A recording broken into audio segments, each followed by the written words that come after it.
Muy buenas noches, compañeros y amigos de la Casa del Pueblo de Miraflores. Como siempre, un gusto de compartir con ustedes un nuevo martes cultural, un martes político, un martes de análisis de la situación del país, de Latinoamérica y del mundo. En esta oportunidad damos inicio a una serie de conferencias que va a conducir y va a promocionar nuestro querido compañero Víctor García López, que inicia en esta oportunidad con el tema de reforma del Poder Judicial, pero esto es con carácter de urgencia, una necesidad, y también, por supuesto, del Ministerio Público, de la Fiscalía, ¿no? Es todo el sistema judicial en suma. Contamos con la presencia, por supuesto, en este momento con Luis Pacheco Mandujano,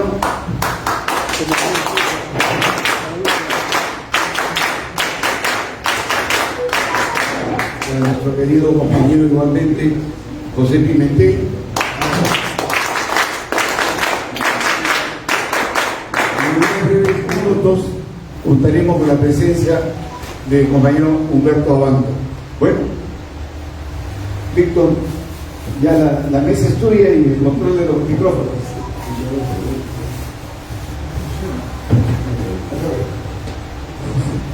Hola. Sí. Compañero Fernando Lindo, secretario general del partido Miraflores, muchas gracias por la deferencia de brindarnos la hospitalidad de tu local de los artistas, para elaborar esta serie de eventos.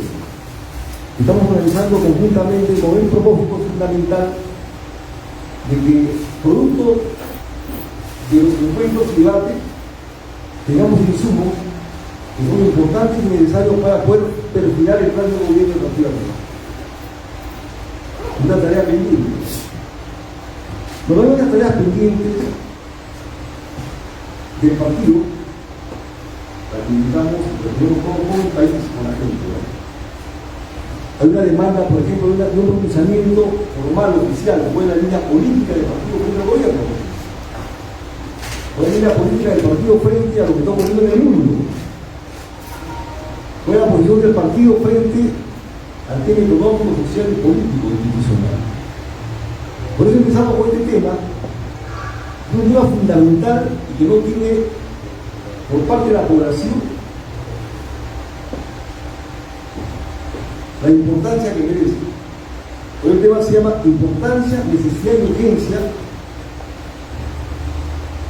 de reformar el Ministerio Público y el Poder Judicial.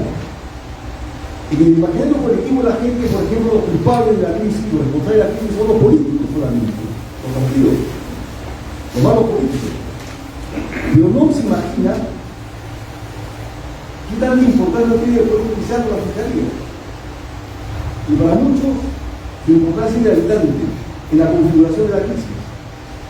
Sobre todo en los últimos 30 años, que esos dos instrumentos jurídico-políticos han sido tomados, copados, cooptados por las izquierdas moderadas, entre comillas, pero cambiaron por las izquierdas radicales y extremistas, ¿no? Como ocurrió con el Poder Judicial, por ejemplo, con la presidencia de un líder de Patria Roja, ¿no?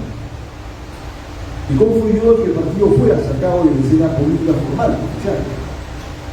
Este tema es muy importante y necesario, entonces debatirlo, analizarlo, en su posibilidad y en su límite, en la posibilidad y amplitud que debe ser.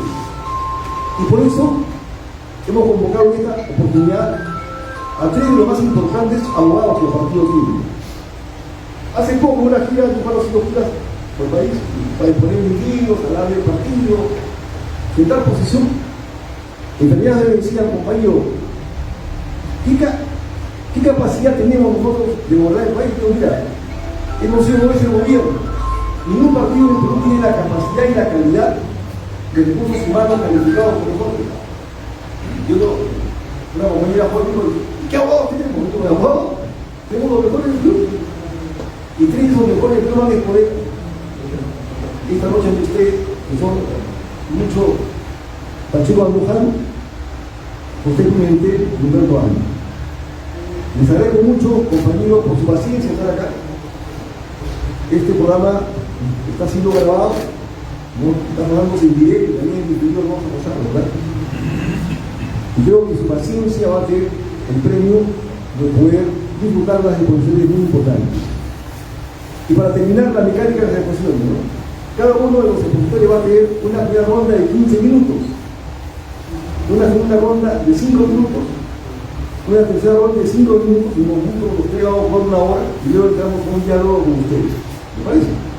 Muy bien, un aplauso para todos nosotros.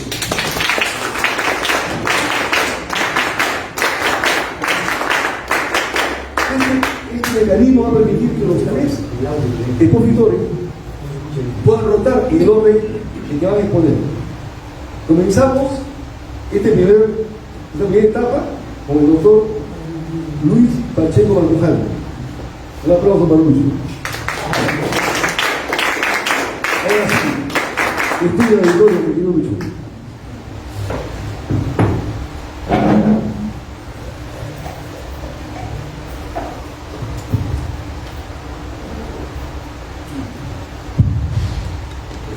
Hola, hola, ¿me escuchan? Sí.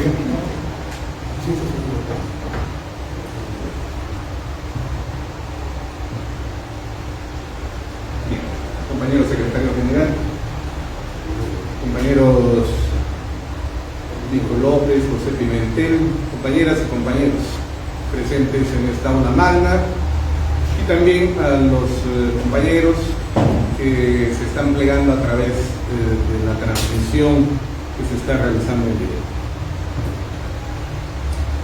Voy a ir directamente al grano para ganar el tiempo que tenemos.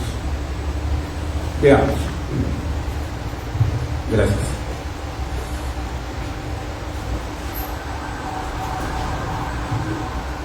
He tenido el honor de ser director de la Academia de la Magistratura, director académico de la Academia de la Magistratura, hace algunos años atrás. Y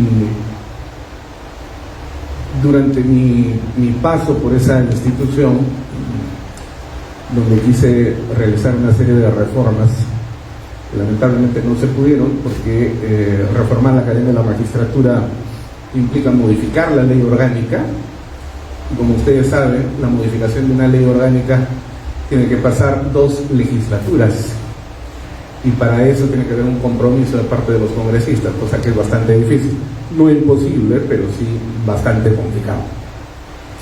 Y sin embargo, en los poco más de 2 años y medio que me permitió Dios y la vida conducir académicamente esa institución, introdujimos no solamente el proyecto de modificación de la Academia de la Magistratura, sino también una serie de reformas que lamentablemente no fueron continuadas después, porque ingresó uno de los más nefastos personajes que la historia del Perú ha registrado, y que viene a ser nuestro rey Midas al revés, el señor Jorge Luis Salas Arenas.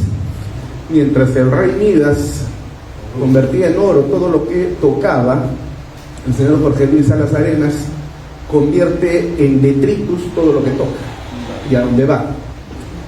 Y justamente cuando él llegó a la Academia de la Magistratura, decidí renunciar, porque este señor ya estaba manchado con la zafia de la corrupción, después de haber sido acusado de haber cobrado $70,000 para beneficiar a una conocida justiciable, en el caso Miriam Pfeffer, y que no pudo desmentir. Además, personalmente yo lo había denunciado 2 veces por peculado de uso en la Academia de la Magistratura. La Contraloría no movió un dedo, por supuesto, sobre el particular, y como consecuencia de ello terminó ofendiéndome a mí y a mis padres, que nada tenían que ver.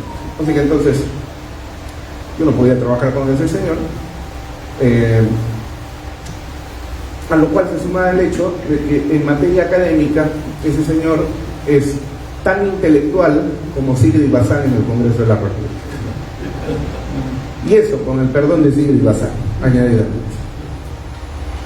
Entonces me fui, pero contextualizo esta experiencia porque una de las reformas que introdujimos en el programa de formación de aspirantes, que dicho sea de paso es un falso programa de formación de aspirantes, en realidad no forma a nadie, una verdadera formación de aspirantes a la magistratura en cualquier escuela de la judicatura seria del mundo tendría una duración mínima de 2 años con internamiento inclusive.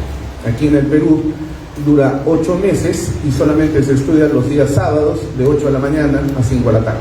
Comprenderán ustedes que estamos ante un gran fraude. Y además no se forma a nadie, sino que simplemente al término de ese programa se otorga un certificado con el cual los estudiantes pueden postular a los concursos públicos de la Junta Nacional de Justicia, con lo cual pueden obtener un máximo de 4 puntos adicionales. Es decir, que es una suerte de academia preuniversitaria para acceder a la magistratura. Y esa no es la función de una academia de la magistratura. En fin, eso hay que cambiar, hay que modificar, pero como les decía, eso solamente puede ser modificado a través de una modificación de ley orgánica. Ahora bien, no obstante ello, pudimos introducir un programa adicional que se dictaba de lunes a viernes, como debería corresponder, fuera de los sábados y domingos. Y en ambos casos, tanto el programa de lunes a viernes como el del sábado íntegro, incluyó algunas mejoras en asignaturas, una de las cuales tiene que ver con lo que se denomina el impacto económico de las decisiones judiciales. ¿Por qué era importante la introducción de esta asignatura? Que hasta el día de hoy ha quedado, uno de los pocos legados que quedaron y que no lo eliminaron. Porque, mis estimados compañeros, las decisiones judiciales que toman los jueces en el ámbito público, no el privado, o sea, no me estoy refiriendo a las decisiones de los jueces a nivel comercial, a nivel civil, que sí, también tienen su impacto, pero sobre todo a las decisiones de carácter público, es decir, aquellas que comprometen la persecución pública de los delitos. Estas decisiones tienen un enorme impacto sobre la economía del país. Voy a poner 2 ejemplos sencillos. Primero, el famoso caso Cócteles, en el cual participa aquí nuestro querido compañero José Pimentel. Como ustedes saben, ese caso, ya en fase de juicio, ha tenido 2 importantes reveses, y ambos con razón constitucional. Primero, vía un proceso constitucional de amparo, llegado a la instancia del Tribunal Constitucional, se decidió la exclusión del proceso del doctor Arsenio Oré por haber sido víctima del abuso perpetrado por un fiscal que hace tiempo que ha dejado de ser fiscal, porque más bien es un operador político. Hoy día lo veíamos haciendo su show y su teatro, justamente porque es un operador político. Un fiscal no opera de la manera como se comporta este señor. Y sucede que José Domingo Pérez acusó, para decirlo en términos sencillos, no jurídicos, a Arsenio Oré de haber cometido el delito de obstrucción a la justicia. ¿A cuál justicia? A la investigación que José Domingo Pérez estaba desarrollando en torno al caso Cócteles. Entonces dijo que Arsenio Oré estaba poniendo trabas, que no quería entregar documentación, y que no solamente no quería hacer eso, sino que además estaba entorpeciendo la investigación, lo cual constituye delito de obstaculización a la justicia. ¿Quién es el agraviado? Él, lógicamente. ¿Qué debería hacer un fiscal correcto? Bueno, debería haber puesto el hecho en conocimiento de un fiscal para que se encargue de la investigación. Pero no, como él es el superfiscal, entonces él decidió, siendo el supuesto agraviado, ser el fiscal de su propio caso. Eso no se puede hacer. Eso es imposible. Él no puede ser juez y parte. Entonces yo no puedo ser fiscal y decir, me han agraviado, entonces yo mismo voy a investigar este caso. O sea, cuando tenga que citar al agraviado, ¿cómo voy a hacer? Si el agraviado soy yo y el fiscal al mismo tiempo, ¿cómo hago? Me pregunto a mí mismo, o traigo un espejo para hablar conmigo mismo, cosas por el estilo. Entonces, lógicamente, al señor no podía estar en ese juicio. El Tribunal Constitucional corrigió eso y le dijo, al Poder Judicial, tiene que sacar al doctor Arsenio Oren porque no corresponde. Y lógicamente eso involucra arrastrar a los casos concomitantes.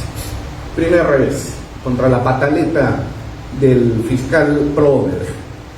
Segundo revés, cuando se violaron los derechos fundamentales del señor José Klimper, ojo, pestaña y ceja, aquí a nosotros, o yo particularmente, no me interesa la persona que esté siendo procesada, no me interesa que sea fujimorista, que sea acción-populista, PP, no me interesa. Aquí lo importante es la defensa de los principios jurídicos, por una sencilla razón.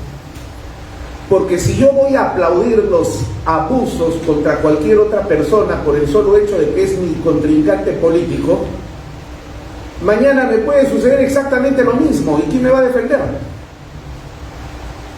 O soy consecuente con la defensa de los principios jurídicos, independientemente de las personas, o soy un fariseo que utiliza los principios jurídicos para defenderlos cuando me conviene, y cuando no me conviene, entonces me hago de la vista gorda. Y yo no puedo hacer eso. Y creo que ninguna persona sensata debería jamás hacer eso. Porque los principios jurídicos son para todos, para todos.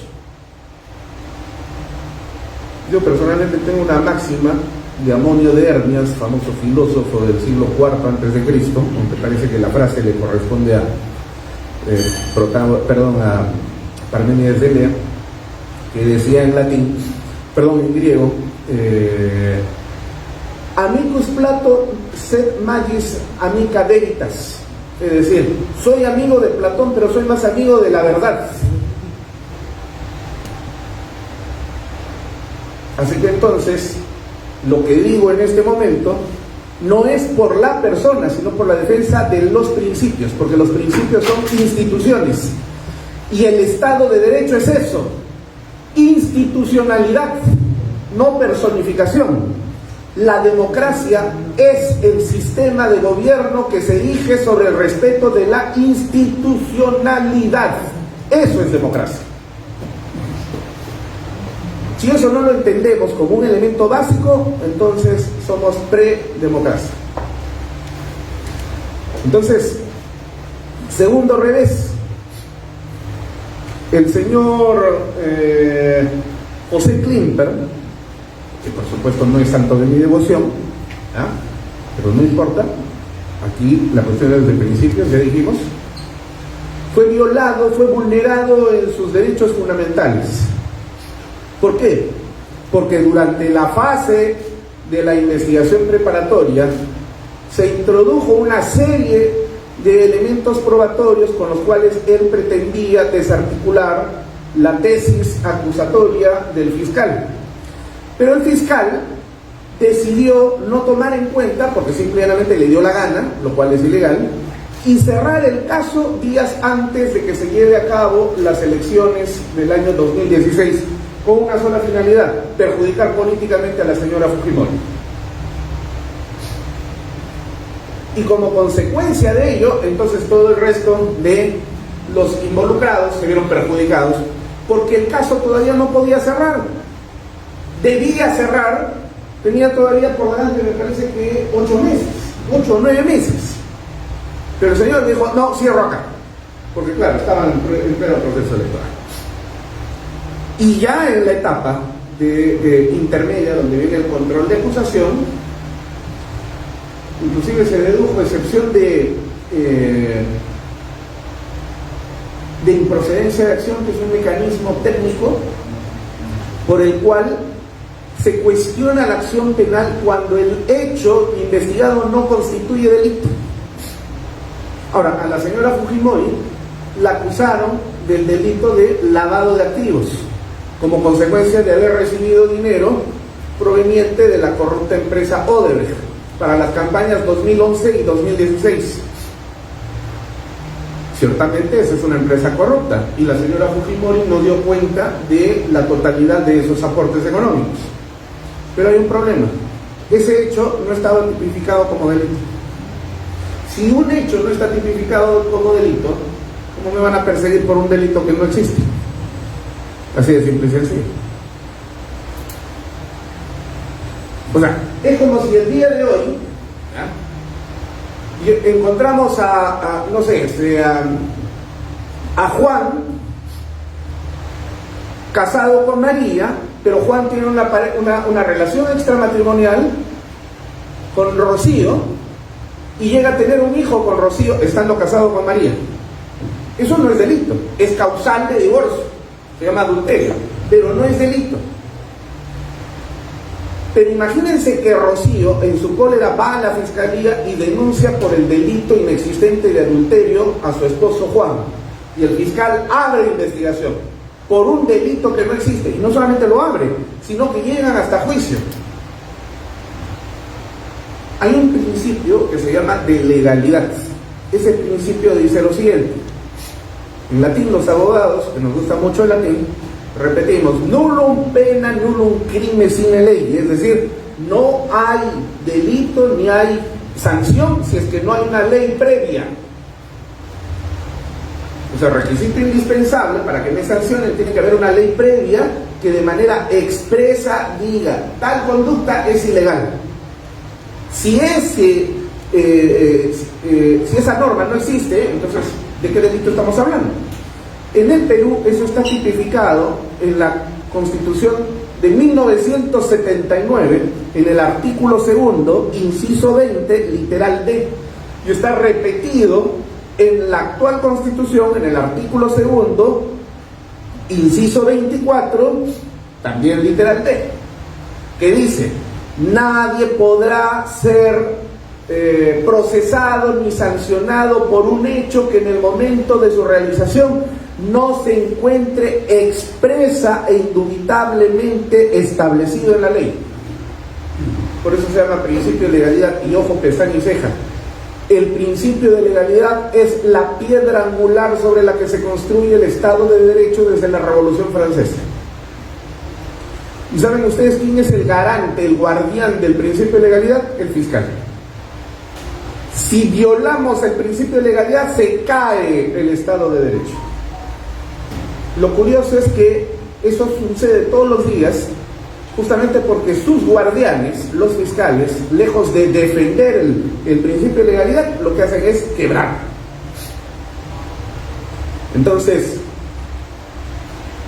en esa acusación se involucra todo el mundo por un delito que no existe: lavado de activos, porque el delito de lavado de activos por donaciones de particulares solamente existe desde mediados del año 2019, y ustedes saben, por mandato del artículo 103 de la Constitución, toda ley tiene vigencia desde el momento en que se promulga para adelante, jamás para atrás. No existe retroactividad, salvo que beneficie al reo, lo cual se llama retroactividad benigna. Evidentemente esto no beneficia al reo, en consecuencia pues no va a poder aplicar. Entonces, el juez se rió en la cara de los procesados, en la cara de los abogados, hizo lo que le dio la gana, el otro hizo su show, y finalmente pasaron a un juicio de manera absolutamente ilegal, violando derechos fundamentales. El señor Klimper va al Poder Judicial interponiendo un habeas corpus, lógicamente pierde en primera instancia, luego pierde en segunda instancia, tiene que irse al Tribunal Constitucional, y en el Tribunal Constitucional recién le dan la razón y le dicen: sí, efectivamente, todo lo que ha sucedido es nulo. Por eso tiene que retroceder otra vez a la etapa de término de investigación preparatoria previa a la etapa de control. Muy bien. ¿Cuánto le cuesta todo esto a Perú? ¿Cuánto le cuesta todo esto a Perú? Porque son horas, recursos, dinero, etcétera, etcétera, etcétera. Pero no solamente eso, sino que las decisiones de los otros jueces, es decir, las de amparo, por ejemplo, en el caso de la demanda del señor doctor Arsenio Orey, va al Poder Judicial y en primera instancia le declaran infundada su demanda de amparo, sabiendo el juez que Arsenio Orey tiene la razón, pero este juez se muere de miedo y dice: mejor que lo resuelva el de segunda instancia. Hasta eso va pasando el tiempo, sigue avanzando lo otro. Y así se llaman jueces constitucionales. Dios mío, ¿qué sería si no fuesen constitucionales? Llega a la sala y en la sala dicen, este es un tema político, mejor no nos metemos. Que el Tribunal Constitucional lo diga, vuelven a declarar infundado.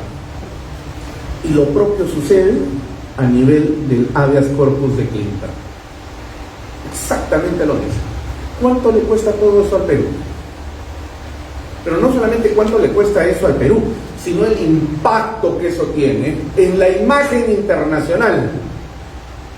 ¿Existe seguridad jurídica? No, para nada. Porque si bien es cierto, quienes estudiamos Derecho, y somos estudiantes de Derecho para toda la vida, yo soy estudiante de Derecho, voy a seguir siendo estudiante de Derecho hasta el último de mis días.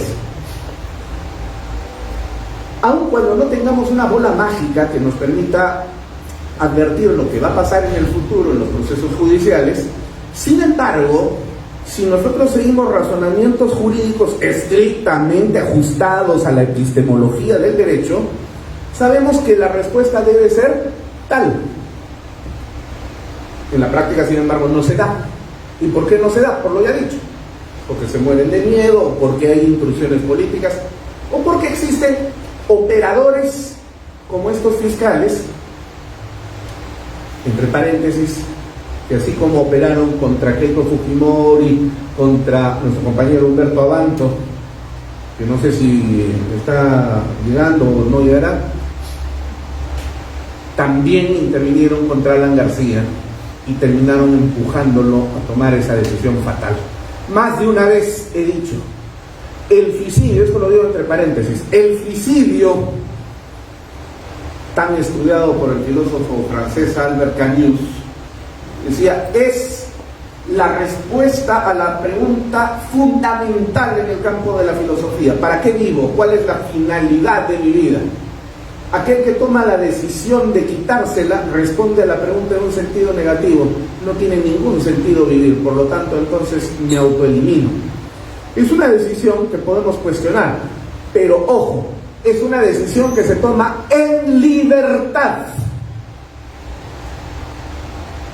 Eso es suicidio. Pero cuando una persona es arrinconada de tal manera que no tenga otra alternativa más que darse un tiro en la cabeza, eso ya no es suicidio. Eso es empujarlo a matarse. Y eso es homicidio. Estos fiscales mataron a la nación. Y por eso van a tener que pagar un día. Lo juro por Dios, por Aya de la Torre y por el Partido Aprista.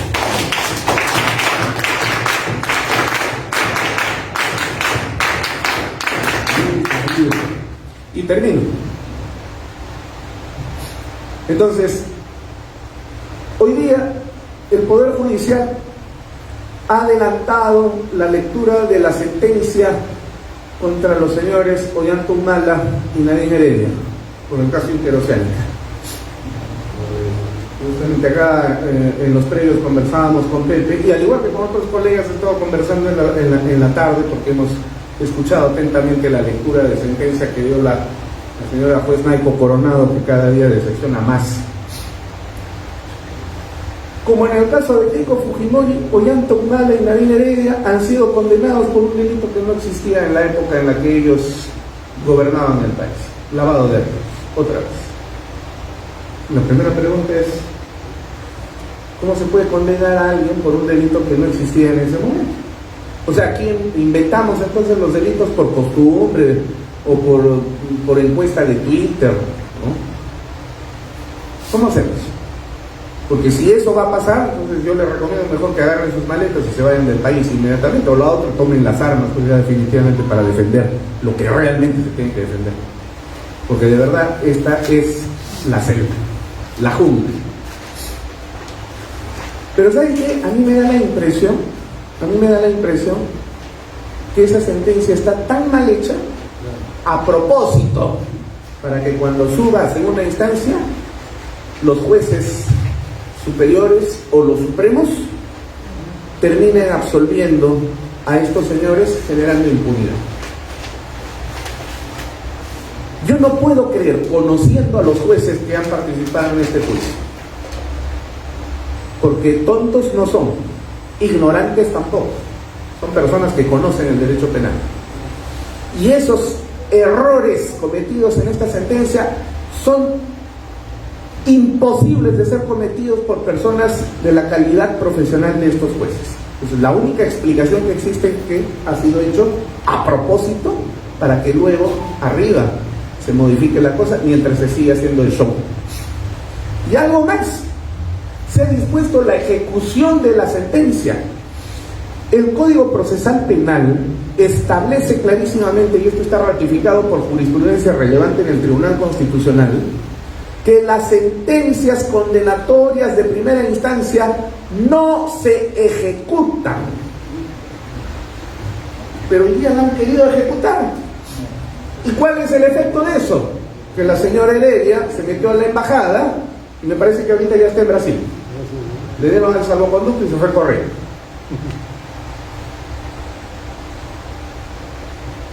Nuevamente vuelvo a preguntar, ¿cuánto le cuesta todo esto al Perú? Y no solamente es el impacto económico entre nosotros que tenemos que solventar el sueldo de esta gente, sino que añadidamente cómo nos están viendo desde fuera. Claro, metemos a la cárcel a todo el mundo, somos carceleros, ¿no?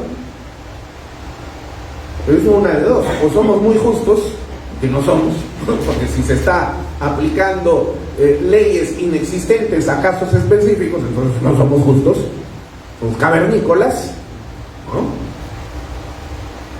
O la otra somos ya, hemos normalizado lo anormal, como diría el sociólogo francés Émile Durkheim, y nos hemos acostumbrado a este tipo de cosas. Entonces, ¿cuánto cuesta eso? ¿Cómo nos están mirando desde afuera? Todo eso exige una reforma judicial. Ahora, ¿cómo se debe hacer la reforma judicial? Evidentemente nadie tiene la varita mágica para poder solucionar el problema. Sin embargo, lo que se ha venido escuchando en estas últimas semanas, me parece que hoy sí estamos en la capacidad, por lo menos, para perfilar una propuesta de corto, mediano y largo plazo, que con la venia de la mesa voy a explicar en la segunda parte de mi intervención. Muchas gracias. Muy bien, gracias.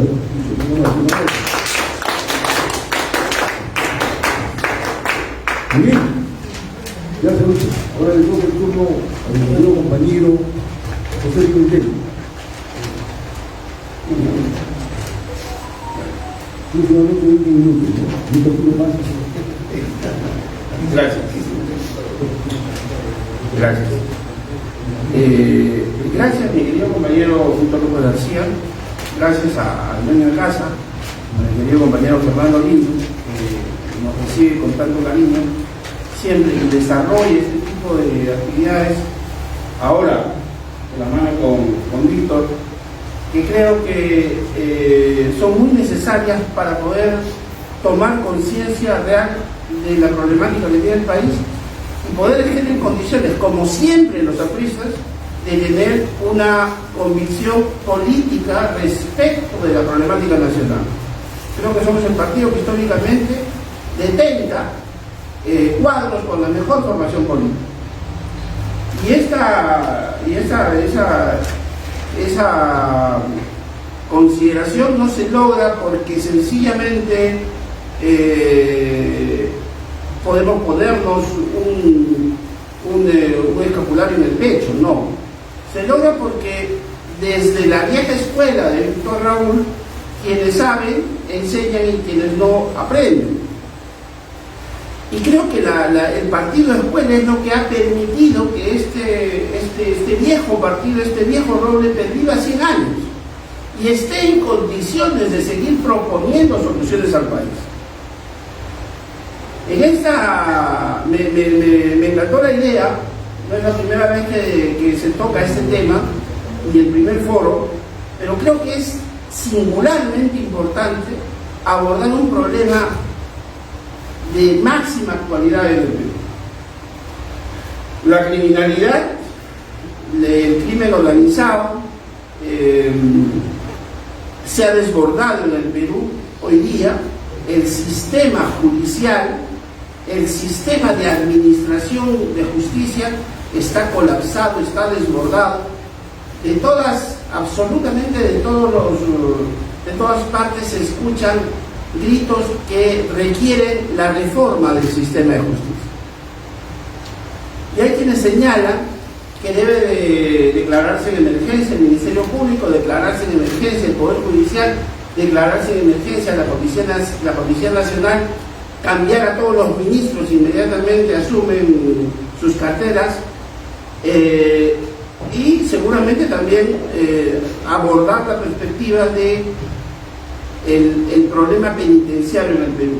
Pero realmente en todo este tiempo no hemos encontrado una propuesta que seriamente haya analizado la problemática. Nosotros en el Perú, necesito llegar a unos cuadros, la fuente es el Poder Judicial del Ministerio Público para no salir, para tener información real.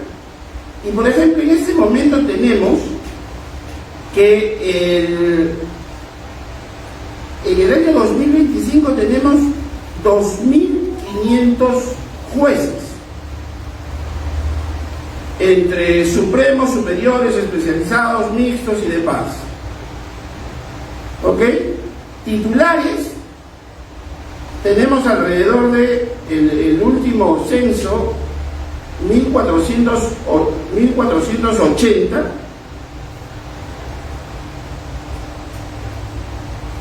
y tenemos provisionales 716 y supernumerarios 1439. ¿Qué cosas son los provisionales y supernumerarios? El mayor número de la composición del número de jueces. ¿Quiénes designan a los provisionales y supernumerarios? Administrativamente, quienes dirigen el Poder Judicial.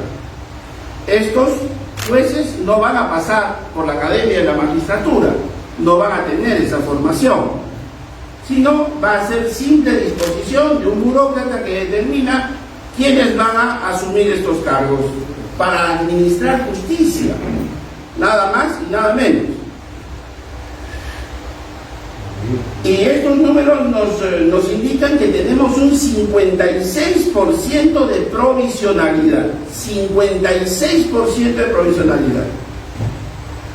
Entonces estamos en manos, la administración de justicia en el Perú está en manos de jueces provisionales. Es más, si vamos a analizar solamente un vector, que es los jueces supremos, tenemos al 23, tenemos un total de 61 jueces supremos, de los cuales 19 son titulares y 42 son provisionales. Por lo tanto, estos jueces provisionales o estos jueces supernumerarios van a depender siempre de una acción administrativa para permanecer en el cargo. Y si no estás de acuerdo con la sentencia que voy a dictar, o si alguien no está de acuerdo con esta, inmediatamente voy a poder ser removido. Entonces mi garantía de independencia no está garantizada. Y en un país que se presta de democrático, lo primero que tenemos que garantizar es la administración de justicia, porque de lo contrario no vamos a traer inversiones.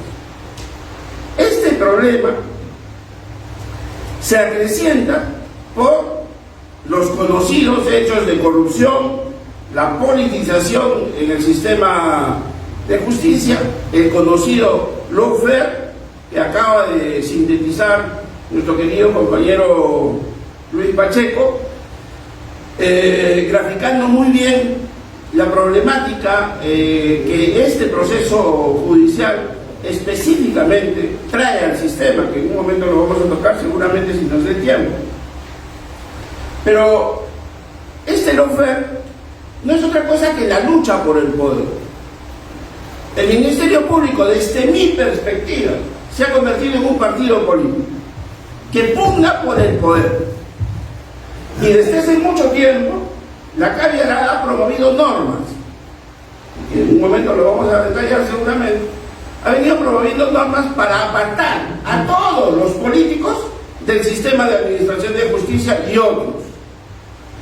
Y ha proscrito a los afiliados a una organización política a que puedan administrar justicia. Los ha proscrito.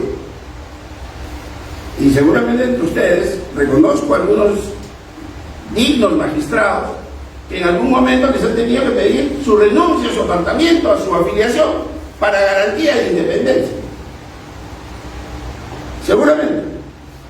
Y hoy mismo, si yo quiero, o cualquier compañero quiere ser, o cualquier afiliado a una organización política quiere ser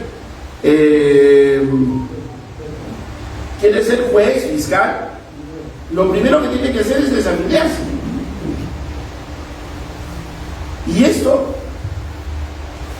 va en contra de derechos fundamentales que la Constitución ampara. Había una discriminación por razones políticas, porque ya no estoy compitiendo en igualdad de condiciones con los demás. Y díganme, no voy a decir el nombre seguramente, el juez, el famoso Supremo Pajarito, Duverní Rodríguez, ¿me pueden decir que él es apolítico y él es independiente y él no tiene sesgo en sus resoluciones judiciales? Y como él, acaban de citar también a Salas Arenas y otros. Así es. Entonces, lo que han hecho es apartar a algunos políticos que como nosotros militamos para efectos de poder tomar esos espacios, porque ellos no tienen partidos y no están inscritos. Y con el cuento de ser independientes, entonces administran justicia a nombre de la nación. Y hoy día estamos viendo los resultados. Bueno, el otro problema es la lentitud de los procesos judiciales. Hay juicios en el Perú que pueden demorar tranquilamente 20 años. Quienes litigamos, lo sabemos. Por otro lado, hace mucho tiempo está colapsado el sistema penitenciario. Tanto es así que el Tribunal Constitucional le ha dado un plazo al Ejecutivo para que pueda desasignar las cárceles hasta el 2025. Si no, va a cerrar algunos centros penitenciarios. Hay centros penitenciarios en los que existen hasta 500% de hacinamiento. Ahí donde deben haber 50 internos, hay 400 o 500. Entonces todo esto hace que el sistema propiamente no funcione y tengamos una justicia a la medida. En el Ministerio Público el problema se agrava. Tenemos que en el Poder Judicial tenemos el 56% de provisionalidad y en el Ministerio Público tenemos el 67% de provisionalidad. De 8.349 fiscales al día de hoy, 5.630 son provisionales o suplentes. Vale decir que ese fiscal de la nación, por su sola decisión, puede remover a cualquiera de estos fiscales. ¿Y cómo es que no van a obedecer a pie juntillas si de eso depende su quincena? Entonces han tomado el sistema de justicia. Y esta es la razón. En el año 2022 había 5.300 fiscales provisionales y suplentes. En el año 2023, 5.700. En el año 2024, 5.700. Y en el año 2025, 5.800. Va increciendo.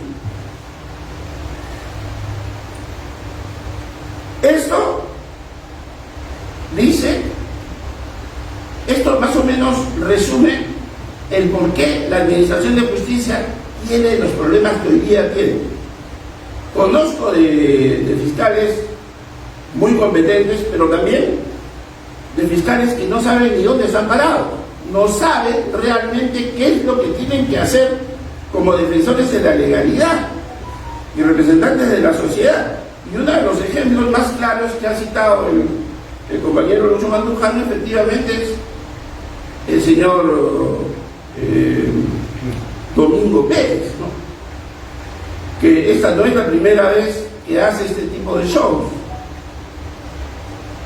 Yo no sé cómo, solamente lo voy a poner entre paréntesis. El día me llamó un medio de comunicación y me preguntó ¿qué es lo que usted ve en esa fotografía donde aparece Domingo Pérez, el fiscal que ha logrado esta sentencia, Juárez Atoche y Vela? Y le digo, bueno, primero hay un desacato manifiesto a la suspensión impartida por el órgano nacional de control, tanto de Vela, que no cumple, porque lo tiene a su lado al suspendido, y del suspendido, que él también, no sé si está cumpliendo funciones o qué, pero está al lado de los fiscales que están dando una noticia a la prensa respecto de esta sentencia, y él soplándole al oído a Juárez Atoche, y después subiéndose a un vehículo oficial para ser trasladado al Ministerio Público. Pero si este señor está suspendido, puede usar un vehículo oficial, puede ser conducido en un vehículo oficial de un punto a otro. Bueno, ahí yo creo que también se habría cometido otro delito, peculado de uso. Pero tenemos una justicia que para eso ha sido tomada. El Ministerio Público, que es el titular de la acción penal, hace mucho tiempo no acciona contra Gorecki, no acciona contra Vela, por ejemplo, en sus roles. Han accionado contra la presidencia, la presidenta de la República, pero no han accionado contra Vela. Hay un poder omnímodo que nosotros no lo estamos viendo y que muchos periodistas y profesionales, o muy pocos, que se precian de serlo, cuestionan, pero todos los demás callan.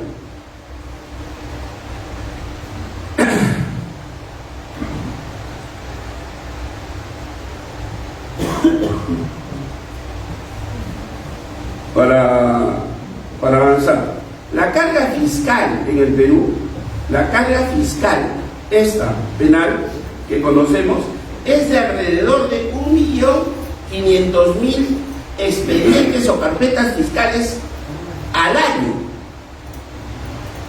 Entonces estos 8.000 fiscales son los que determinan la suerte de estas denuncias y de estas carpetas. Y es así como que nosotros conocemos efectivamente algunas conductas que no son ilícitas, se procesan y terminan en juicio, y otras que siendo delitos, como por ejemplo la interferencia de Pablo Sánchez en una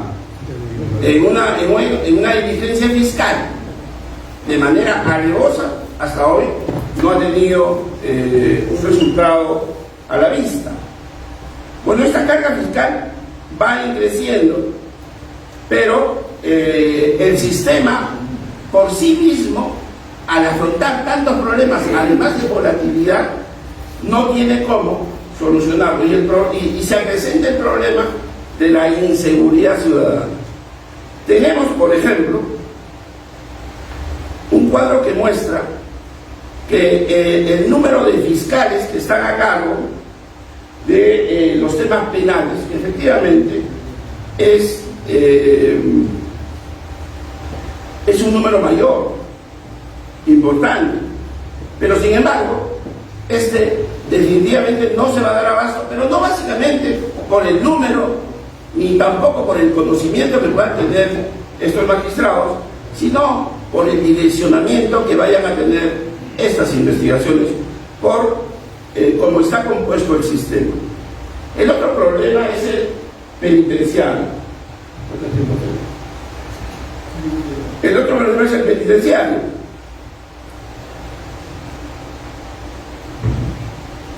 Este problema penitenciario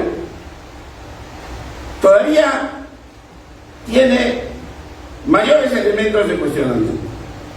La población penitenciaria irá creciendo.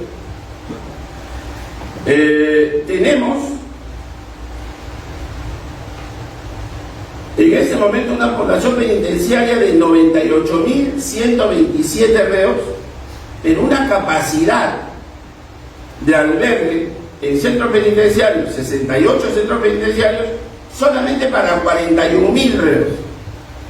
Entonces tenemos 56.000 reos que califican como sobrepoblación penitenciaria. Esta sobrepoblación penitenciaria es del 236% en el Perú. Por eso es que tenemos, y nos podemos jactar ahora de tener una de las cárceles, o alguna de las peores cárceles o más peligrosas cárceles del mundo. Antes se disputaba esa categoría solamente en las cárceles centroamericanas y mexicanas. Hoy día nosotros estamos ya entrando en el ranking.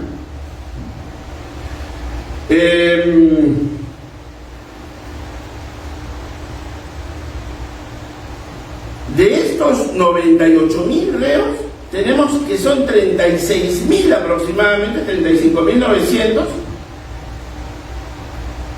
privados de libertad por delitos contra el patrimonio, donde está el robo, el hurto, seguramente los de mayor incidencia. Y esta población penitenciaria es la que va girando y hacinando los penales. Por lo tanto, tenemos que este número de penales es insuficiente, y una de las curas, una de las recetas que todos los gobiernos han dado es hacer más penales. Seguramente esa sería una muy buena receta si estuviésemos en otro sistema. Pero creo que la construcción de mayor número de penales no solucionaría el problema de hacinamiento que tenemos en este momento. Porque estos fiscales y jueces y este sistema tienen privados de libertad también a un altísimo número de justiciables por procesados sin sentencia. Y este número tan alto que es el que finalmente hace que el hacinamiento se termine por notar más efectivamente. ¿Qué cosas se propone? O para las propuestas seguramente vamos a poder dejarlo para la segunda parte, y vamos a llegar hasta acá con información como para ir a analizar. Muchas gracias. Un aplauso.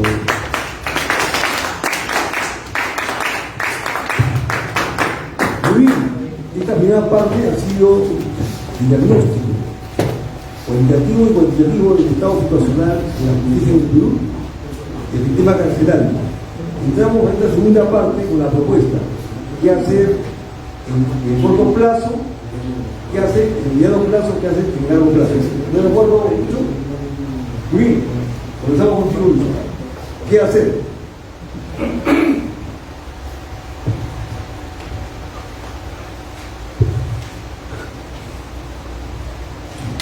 Algunas personas creen que la reforma de la administración de justicia pasa simplemente por sacar a determinados jueces y fiscales y ponerlos en la calle y en su lugar poner a otros.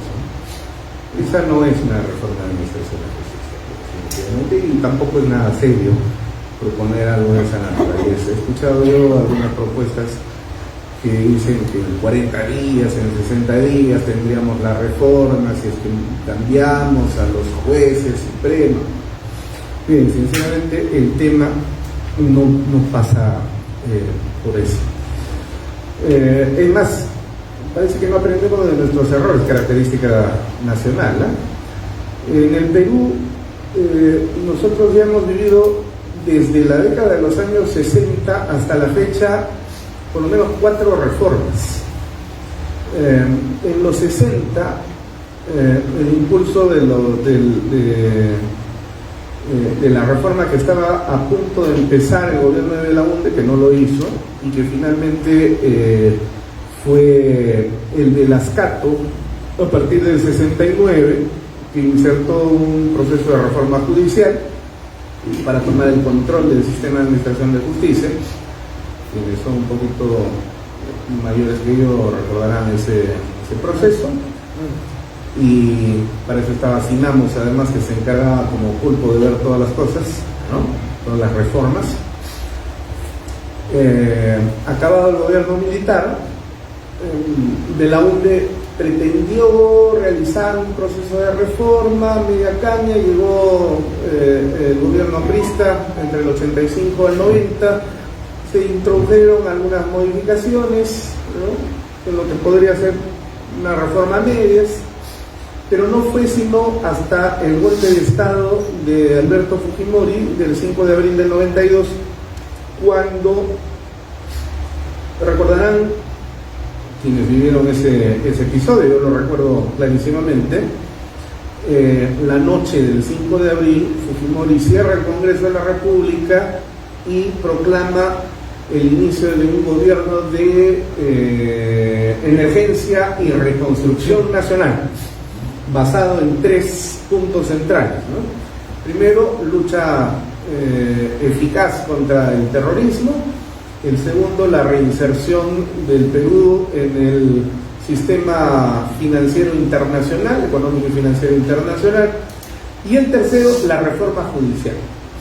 Y efectivamente, se inició un proceso de reforma a partir del año 1994, en el cual se empezó a eliminar progresivamente el sistema de nombramientos del régimen del decreto legislativo 276, se introdujo el plan de focalización con la contratación de servidores bajo el régimen de la administración privada en la administración pública, la 00397-TR a partir de 1997, antes el decreto legislativo 728, ¿no?, que tuvo que esperar 3 años prácticamente para que se reglamentara. Y este proceso de reforma terminó siendo controlado por las comisiones ejecutivas en el Poder Judicial a manos de un comandante de la Marina en retiro, el comandante José de Lepiani Maza, directamente designado por por Vladimiro Montesinos, y en el Ministerio Público la señora Blancanélida Colán Maguini, ¿no?, también designada por Vladimiro Montesinos. Los resultados de esa reforma ya la conocemos, ¿no?, o ya los conocemos. Un control político partidario. Cae Fujimori y llega el gobierno Alejandro Toledo, después del gobierno del breve lazo gubernamental de Valentín Paniagua, y con Toledo y su ministro de Justicia, el señor Diego García Sayán, tan nocivo para el Perú, se creó la Comisión Especial de Reforma Integral de la Administración de Justicia, que por sus siglas se conoció con el nombre de CEIAJUS, y que tuvo una actuación de 6 meses entre fines del 2003 y abril del año 2004. La característica de esta comisión especial es que, a diferencia de los procesos de reforma anteriores, donde solamente habían participado jueces y fiscales, y por ahí un representante del Ministerio de Justicia, ahora se insertaba un actor más, la sociedad civil. Pero la sociedad civil, ¿qué cosa es la sociedad civil? Hegel hablaba de la sociedad civil, pero entendiéndola pues de una forma completamente distinta a cómo se entiende aquí. La sociedad civil aquí en el Perú es el eufemismo de las ONG, y no cualquier ONG, sino las ONG progres, las ONG caviares. Esa es la sociedad civil, ¿no? Cualquier otra organización es facha, es ultraderecha, es extrema derecha, cualquier cosa, pero no es sociedad civil. Bueno, ahí estuvieron. ¿Quiénes actuaron fundamentalmente? IDL, a través del consorcio Justicia Viva, APRODE y la Coordinadora Nacional de Derechos Humanos, que se metió al proceso de reforma. Gracias a ello tenemos lo que tenemos el día de hoy y que aquí nuestro compañero Pepe Pimentel ha narrado. La provisionalidad de la su máxima expresión, la creación de organismos administrativos al interior del Poder Judicial y del Ministerio Público, que se han encargado de tener el cuello de botella en beneficio del control político, que en una ingeniería social que no nos dimos cuenta en ese momento se venía ya gestando a partir del año 2005 en adelante. Hoy estamos pagando las consecuencias de nuestra poca visión, ¿no? De nuestra ceguera en este campo. Muy bien. Entonces fíjense, de reforma en reforma nos hemos pasado casi 40 años. Así que comprenderán ustedes que la reforma que se propone el día de hoy no es pues una cosa de salir a la calle y gritar que saquen a este juez, al fiscal, que lo metan a la cárcel y que pongan a otro. No pasa por eso. Decía yo en mi anterior intervención que tampoco tenemos la varita mágica ni tenemos la panacea social para resolver los problemas, pero creo que podríamos proponer, sobre la base de 4 ítems fundamentales, una reforma integral que sea estrictamente estatal y que tenga una mirada de 360 grados desde dentro y desde fuera, para poder ser implementada en un corto plazo, en un mediano plazo y en un largo plazo. ¿Cuáles son esos 4 ítems? Primero,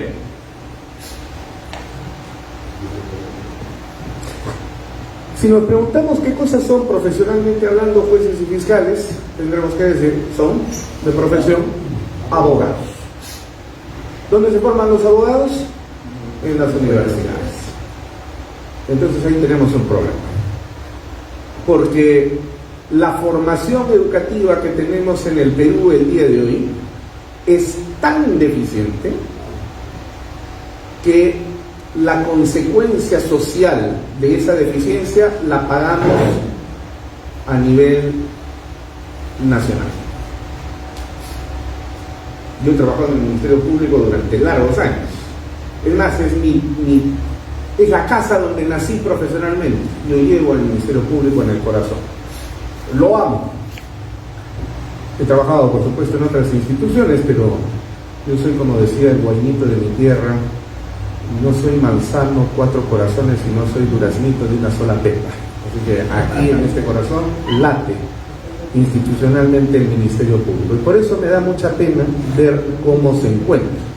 Pero por eso también, y con conocimiento de causa, tengo autoridad y moral, además, para poder hacer la calificación que he venido haciendo en los medios de comunicación en los últimos años.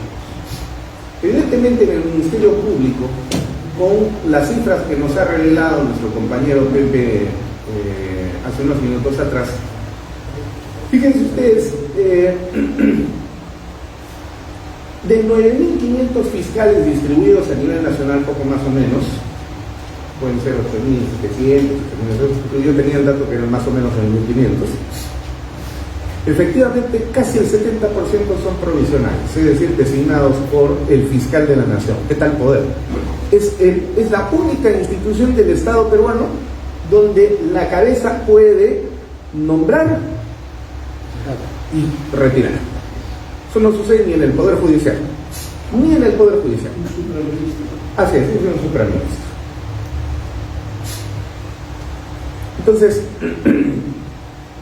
¿pero qué pasa? Con la reforma penal, lo cual ya estaba previsto desde el año 2006, porque el Código Procesal Penal entró en vigencia en 2004, pero en el Perú ha entrado en vigencia de manera progresiva, es decir, no en todo el territorio nacional, sino de modo progresivo, primero en Huaura, después se extendió a Ancash, Trujillo, Piura, luego en el sur Arequipa y así sucesivamente. Aquí en Lima tenemos nosotros 5 distritos judiciales: Lima Centro, Lima Este, Lima Norte, Lima Sur y Ventanilla. Y eso le tienen que sumar ustedes el Callao. Entonces, en estos 6 distritos entró en vigencia recién a partir del año 2019, 2020 y 2021. Así que, en nuestro caso, la entrada en vigencia del modelo acusatorio es bastante novedoso entre comillas. Si comparamos con el Cusco 2008, por ejemplo, si comparamos con Huaura 2006.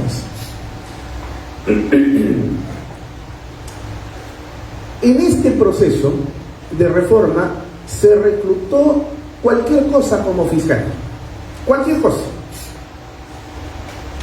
porque se necesitaban fiscales. Así que entonces no habían fiscales. Primero se echó mano de los propios secretarios llamados asistentes en función fiscal. Se empezaron a promover a esos secretarios, se los convirtió en fiscales. Pero aún así no se cubría la demanda, y esto por una sencilla razón, porque la mayor concentración de la actividad fiscal se encuentra en primera planta, que es la que cubren los fiscales adjuntos provinciales. Ahí está la ancha base, o sea, de los 9.500 fiscales que hay en el Perú, por lo menos 5.000 se encuentran acá. 5.000 por lo menos, ¿ok? Entonces, cuando se empieza a promover a los muchachos que son secretarios para ser fiscales, evidentemente muchos van a decir, voy a pasar a otro nivel, voy a convertirme en fiscal, era la aspiración. Pero había un problema. El problema era que mientras como asistente en función fiscal ganaba 3.700 soles, como fiscal adjunto provincial curiosamente ganaba 3.200, es decir, 500 soles menos. Y encima tenía responsabilidad administrativa, civil y penal. O sea, asumía una tremenda responsabilidad. Entonces esto a la larga ya no tenía pues razón de ser. Así que entonces eso lo modificó Pablo Sánchez a partir del año 2015, cuando empezó a nivelar los sueldos, y el Ministerio Público es, a diferencia del Poder Judicial, el único lugar donde los provisionales ganan exactamente el mismo sueldo que ganan los titulares. No hay diferencia. En cambio en el Poder Judicial no. En el Poder Judicial, por el mismo trabajo, hay diferencia de sueldo entre un titular, un provisional y un supernumeral. En la Fiscalía no. Entonces se les elevó el sueldo. Pero ya para eso habían reclutado de la calle lo que venga, lo que entre, porque se necesitaba cubrir esa demanda. ¿Y de dónde salían esos abogados? Hay un estudio realizado por Luis Pázara, ustedes lo pueden encontrar en Google, sobre las causas generadoras de la crisis del sistema de administración de justicia en el Perú desde el punto de vista de la enseñanza del derecho. Y resulta que con la dación del decreto legislativo 882 en el gobierno de Fujimori, la famosa ley de la inversión privada en la educación, cualquier persona que tuviera dinero podía montar un colegio e incluso una universidad. Hasta ese momento, 1997, solamente se podían crear universidades por ley, pero con el decreto legislativo 882 se empezaron a crear universidades sociedad anónima. Es decir, se empezó a introducir el lucro o a generar el negocio a partir de la educación. Y claro, hay gente que se ha vuelto millonaria con eso. Plata como cancha, ya saben ustedes. Y que ahora son candidatos, ¿no? Y que utilizaban a sus estudiantes justamente para hacer su campaña electoral, violando la ley y violando la moral también, por supuesto. Entonces, el problema es que por mandato constitucional, a pesar de que se genera lucro en esas universidades de sociedad anónima, esas universidades no pagan impuesto por mandato constitucional. ¿Qué les parece? O sea, mientras todos los aquí presentes pagamos nuestros impuestos, justo ayer he pagado ya un impuesto de Dios mío, renegante, ¿no? Porque cada vez el asalto es mayor. El problema es que el dinero que he pagado, el 100% se va a ir al bolsillo de alguien, de algún ratero, seguramente, desgraciadamente. Entonces, estos no pagan ni un solo sol. Y lógicamente la educación es por los sueldos. ¿Saben por qué? Porque vieron que montar una universidad con facultades que solamente necesitan pizarra, carpeta, y un profesor es lo más fácil que puede haber. O sea, no se pueden montar universidades con facultades de medicina, por ejemplo, porque tendrían que crear clínicas, laboratorios, ¿no? Facultades de ingeniería, lo mismo. ¿Se imaginan ustedes enseñar, por ejemplo, odontología a distancia? Imposible.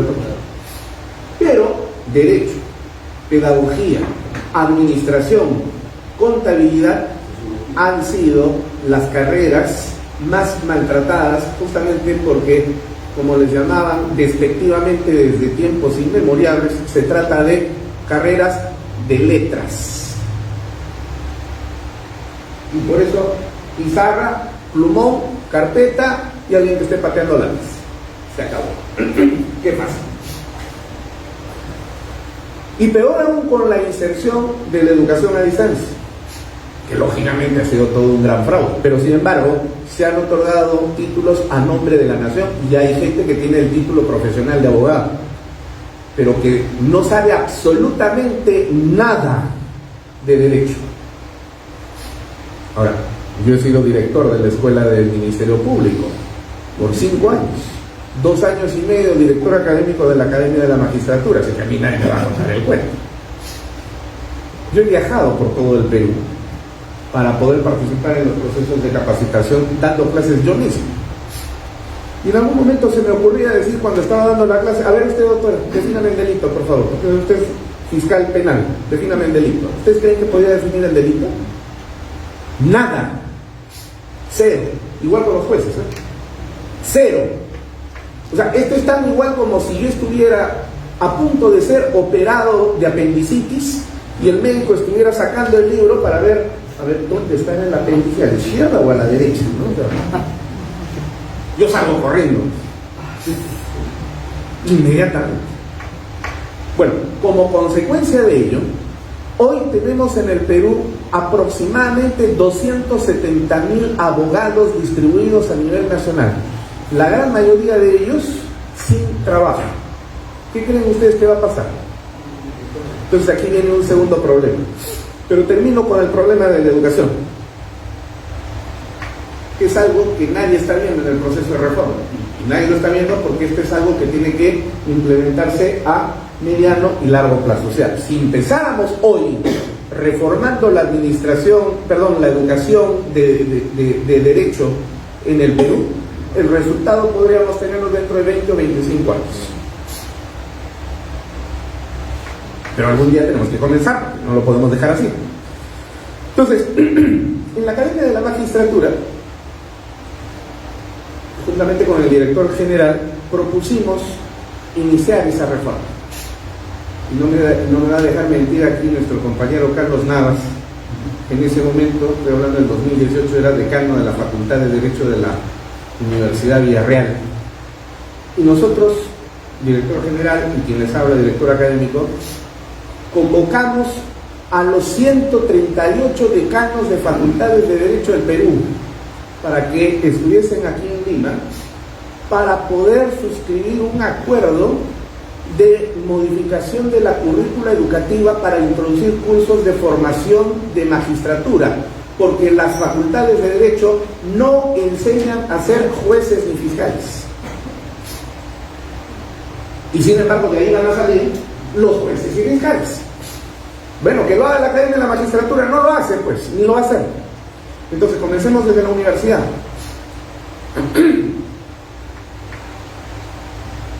Tú estuviste, Carlos, en esa reunión a la que asistieron 90 y tantos. No estuvieron los 130 y tantos, pero fue un gran avance. Tuvimos 2 reuniones. Y cuando ya íbamos a empezar a desarrollar el trabajo, porque algunos discutían si tenía que ser cursos selectivos o cursos obligatorios, ¿no? Ahí nada más entró Salas Arenas y se pudrió todo, tuvimos que dejar. Lógicamente no se continuó con ese trabajo nunca más. Y hoy se sigue generando una educación de nivel inferior. Cada vez es peor, cada vez es peor, lo digo además como profesor universitario. Yo empecé a enseñar en agosto de 1999 cuando tenía 24 años. Hoy día sigo enseñando. Y cada día es peor. cada vez es peor. Entonces, el primer punto, educación. Segundo, con esa enorme producción de abogados que hemos tenido, porque estas universidades, negocios se convirtieron en grandes industrias, bueno, finalmente a plata como cancha que le interesaba votar miles de abogados a la calle, y total todos pagando pensión, lo único que le interesaba era cobrar la pensión, pero en ningún momento le interesaba la calidad y cuál iba a ser el efecto social de la producción de tantos abogados, igual con alas peruanas, ¿no? Y lo digo con nombre propio, ¿no? Porque a mí no me gusta el fariseísmo y diplomático no soy.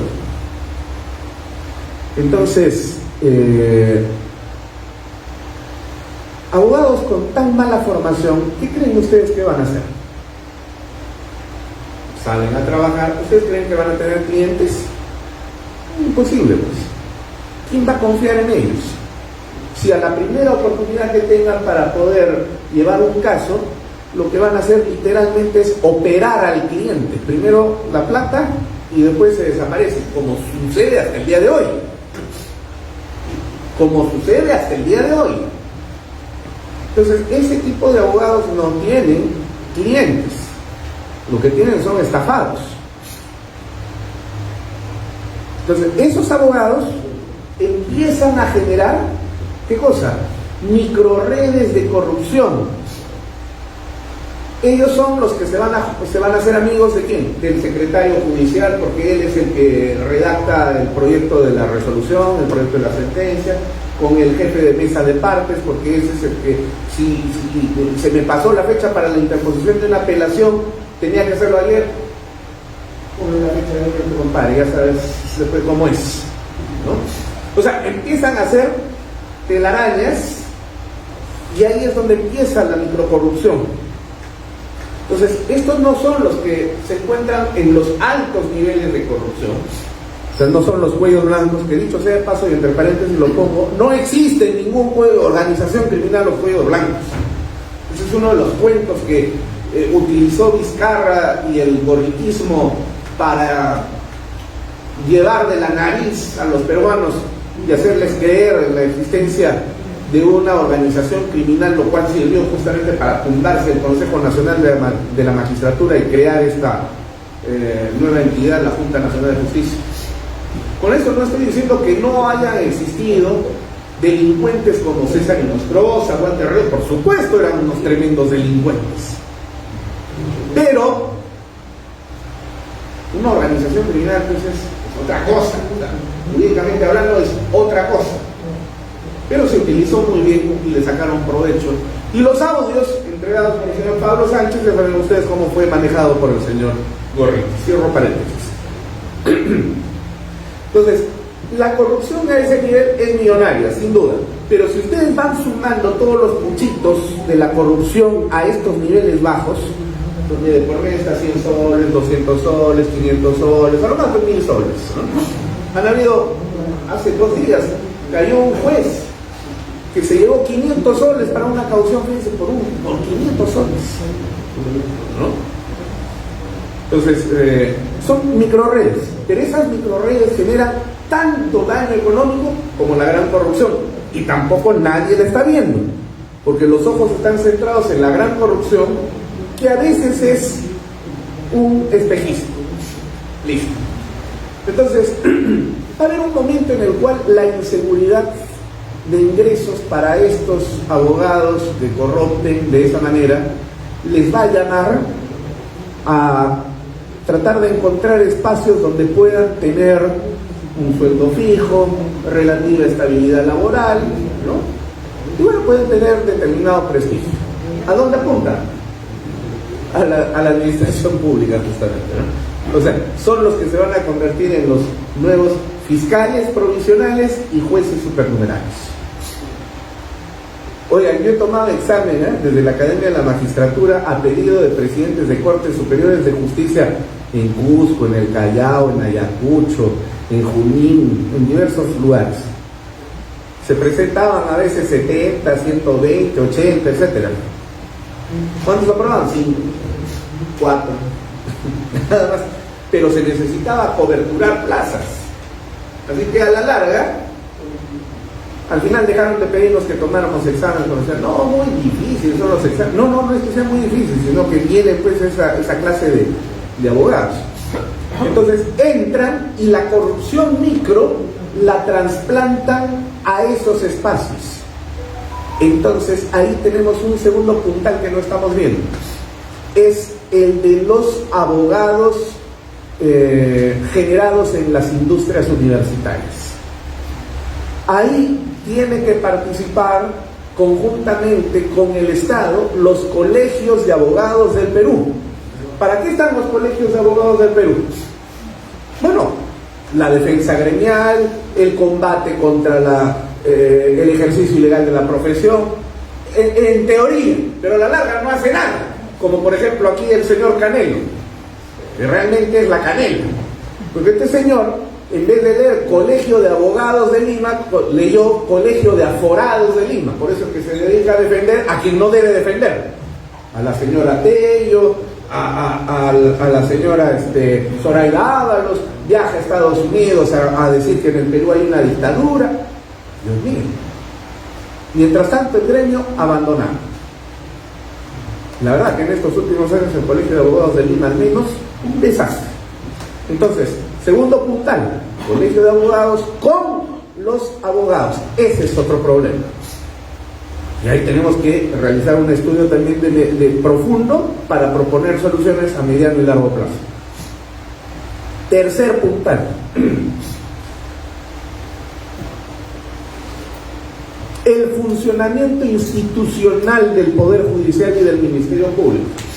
Ahí es donde entra a tallar las quejas de Pepe Pimentel, la demora, por ejemplo, en los procesos judiciales. ¿Por qué funciona de la manera como funciona? Justamente porque el diseño estructural, funcional, institucional no es precisamente el más adecuado. Pero no solamente eso, sino que en efecto este sistema permite criminalizar lo que no es delito y liberalizar lo que sí es delito. Entonces, por ejemplo, hace un rato hablaba del caso Cócteles. Ya les he dicho, no existe el delito de lavado de activos, o por lo menos no existía hasta junio del 2019. Antes no se puede enjuiciar a una persona por un delito que no existe. Sin embargo, hoy día tenemos una condena contra el señor Humala y contra su esposa por un delito que no podían haber cometido porque simplemente no existía. Yo pregunto, a ver, por una cuestión de pura lógica, ¿cómo puedo cometer un delito que no existe? ¿Cómo? ¿De qué manera? Si no está tipificado en el Código Penal, ¿cómo lo voy a cometer? Pero ahí está, ya están viendo ustedes. Y hay otros casos en los que se criminaliza por razones políticas o porque el fiscal al que llega la denuncia es una de las tres categorías a las que yo me he referido y se han molestado los fiscales conmigo y otros por supuesto me han dicho, está bien, serás duro, pero está bien. En el Ministerio Público hay tres clases de fiscales, mayoritariamente asnos,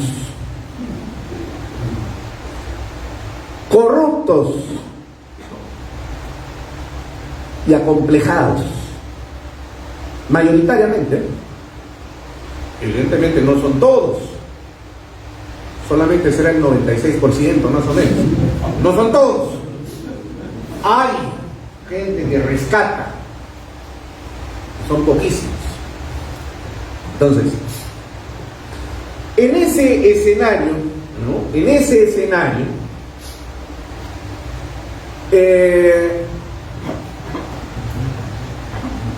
la Fiscalía, por ejemplo, como gran innovación, ha insertado, no sé si decirles esto porque me da miedo, entonces lo voy a decir.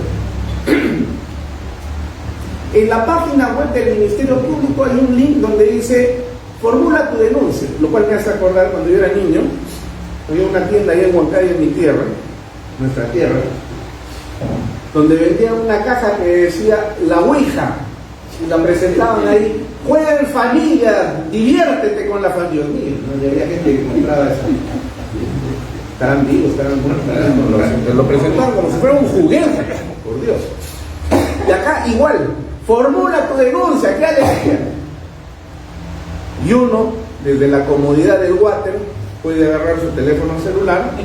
Denuncio a José Pimentel porque, por lo que se me ocurra, no interesa. Mañana le están abriendo proceso de investigación. Así de simple. Así de simple. Ahora, ¿saben cuál es el efecto de eso? Por ejemplo, a nivel de la administración pública. Ustedes saben que la administración pública tiene una característica antropológica. ¿Cuál es esa característica? El chisme es la columna vertebral del sistema de administración pública. Si no hay chisme, no hay administración pública. Entonces, el chismoso que va a cerrocharle el piso aquí al compañero, el otro, y le sonríe todavía. Las mujeres que entre ellas están lanzando arañazos y todo el asunto, y entre ellas están creando cosas, todos contra todos, fulano sale con tal, el otro sale con tal, que es su amante, la que... Bueno, el chisme. Ahora, ese chisme ha pasado a otro nivel. Gracias a la Fiscalía, hoy día ya deja de ser un chisme, se puede denunciar. A mí me ha pasado. Un día, un fulano, un reciclador de cartón con domicilio en el Jirón Ayacucho, en el centro de Lima, me denuncia a mí como director de la Academia de la Magistratura, diciendo: denuncio al director Luis Pacheco porque impulsó un concurso trucho. Así, esas letras. 1 año y medio de investigación, 8 tomos, para que al final se archive.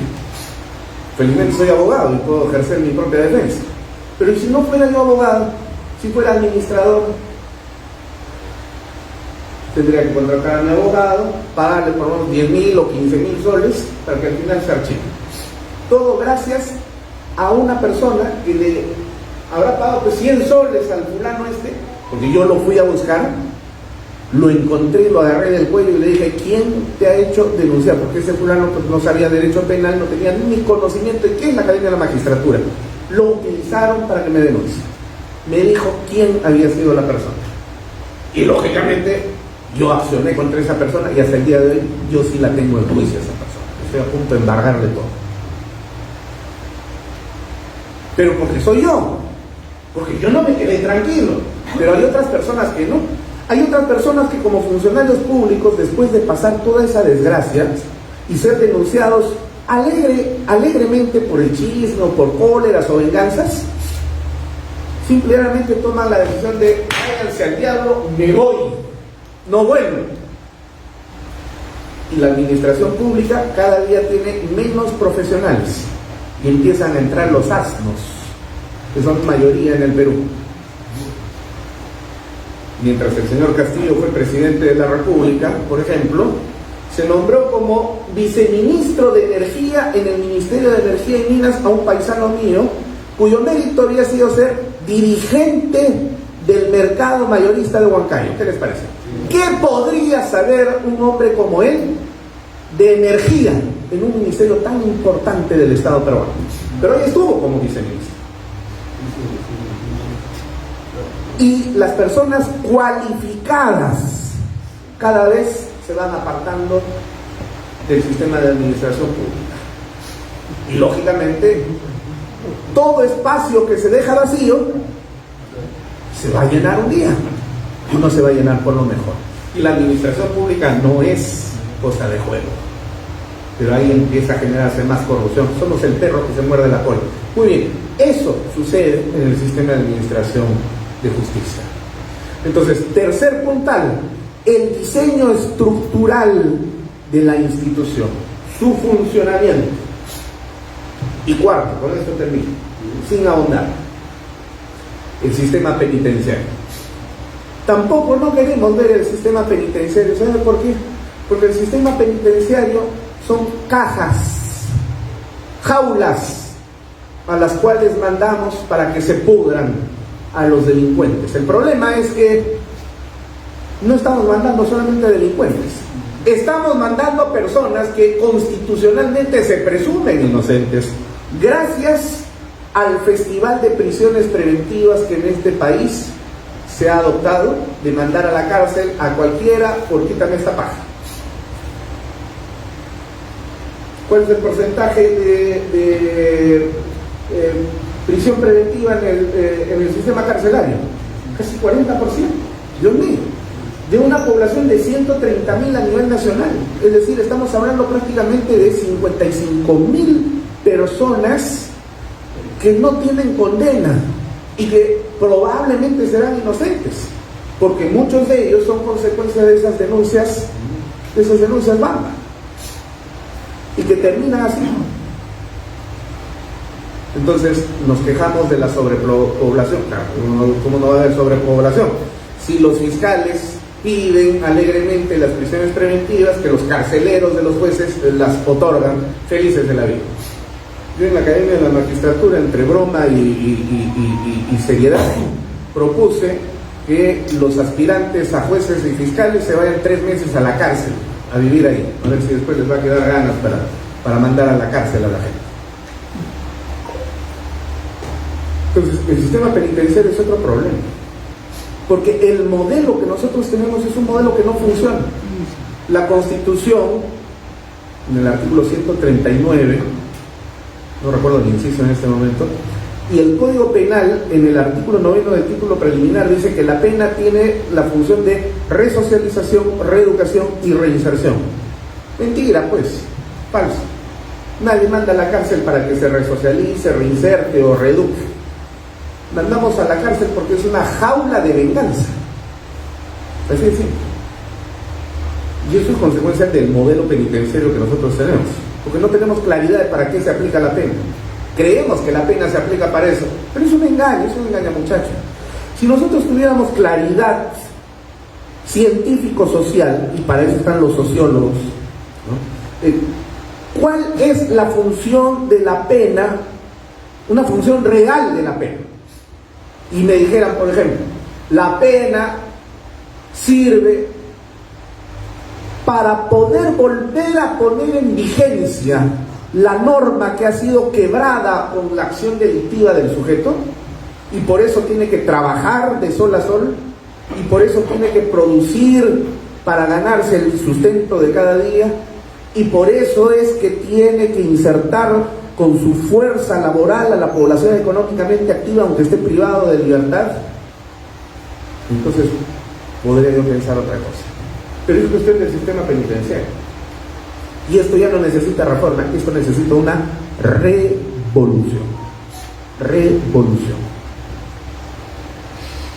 A mí sí me gusta el sistema penitenciario de San Salvador, por ejemplo, o del Salvador. En fin, podríamos seguir diciendo muchas cosas, pero me parece que estos 4 puntales mínimamente abarcan la totalidad del problema, y su implementación a mediano y largo plazo nos dan como resultado cuáles serían las medidas inmediatas.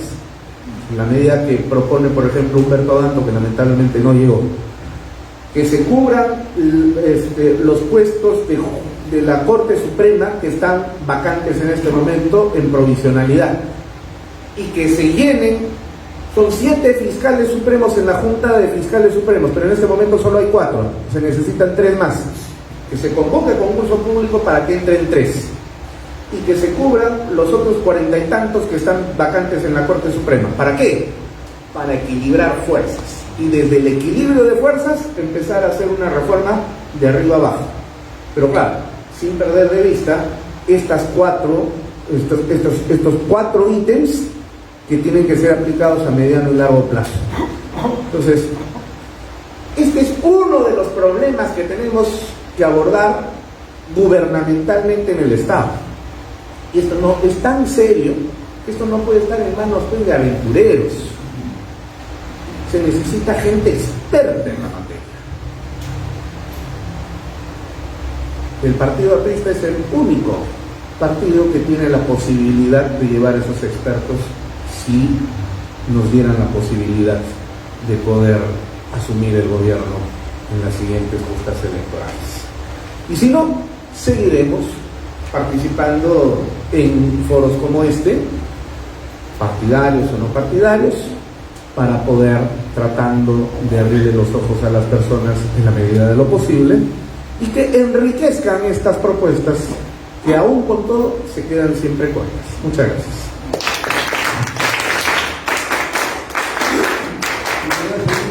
Gracias. Realmente es muy importante, ¿verdad? Que mucha comienzo con insumos para el plan de gobierno del Partido Liberal.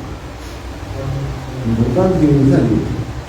Muy bien, cerramos con nuestro querido Lucho Griterio. Gracias. Gracias.